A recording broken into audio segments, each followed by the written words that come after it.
Tollywood choreographer శ్రేష్ఠి వర్మ పేరు వింటే గతంలో జానీ మాస్టర్తో వివాదం గుర్తుకొస్తుంది. ఆ కేసు ఇంకా కొనసాగుతూ ఉండగానే ఆమె ఇప్పుడు మరో బాంబు పేల్చారు. ఏకంగా జాతి గర్వించదగ్గ స్వాతంత్ర సమరయోధులపై అత్యంత నీచమైన వ్యాఖ్యలు చేశారు. గాంధీ నెహ్రూలను దేశాన్ని నాశనం చేసిన బాస్టర్డ్ అంటూ ఆమె చేసిన కామెంట్స్ ఇప్పుడు దుమారం రేపుతున్నాయి. ఇంతకీ శ్రేష్ఠి వర్మ ఎందుకలా మాట్లాడారు?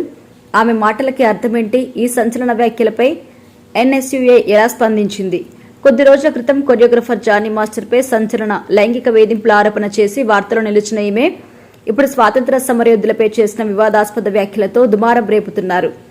గుంటూరు జిల్లా ఎస్పీ కార్యాలయంలో కాంగ్రెస్ పార్టీ విద్యార్థి విభాగం ఎన్ఎస్యుఐ గుంటూరు జిల్లా నాయకులు ఆమెపై కేసు నమోదు చేయడంతో ఈ విషయం వెలుగులోకి వచ్చింది.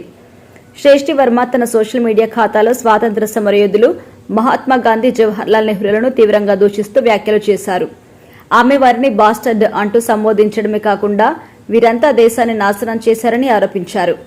రాబోయే తరం ఈ బాస్టర్డ్స్ గురించి కాకుండా నిజమైన స్వాతంత్ర సమరయోధుల గురించి నేర్చుకోవాలని ఆమె పేర్కొన్నారు.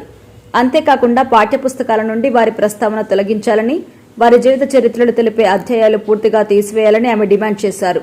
వారు దేశానికి ద్రోహం చేసి సర్వనాశనం చేశారంటూ ఆమె తన అభిప్రాయాన్ని వ్యక్తం చేశారు.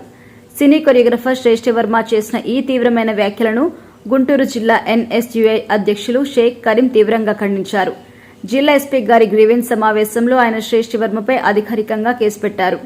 స్వాతంత్ర సమరయోధుల గొప్పతనాన్ని గుర్తించకుండా వారిని హేళన చేస్తూ ఇలాంటి అనుచిత వ్యాఖ్యలు చేయడం ఎంతవరకు సమంజసమని ఆయన ప్రశ్నించారు. హద్దులు దాటి మాట్లాడిన శ్రేష్ఠిపై కఠిన చర్యలు తీసుకోవాలని, తక్షణమే ఎఫ్ఐఆర్ నమోదు చేయాలని ఆయన పోలీసులకు విజ్ఞప్తి చేశారు.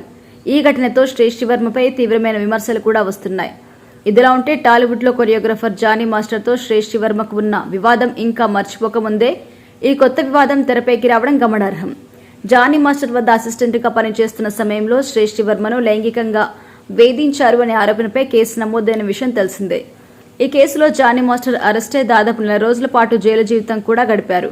కొద్ది నెలల క్రితమే ఆయన బెయిల్పై విడుదలయ్యారు. తాను ఏ తప్పు చేయలేదు అని, నిజం త్వరలో అందరికీ తెలుస్తుందని జానీ మాస్టర్ ఇప్పటికే మీడియాకు తెలిపారు. ఆ కేసు ఇంకా కోర్టులో నడుస్తోంది.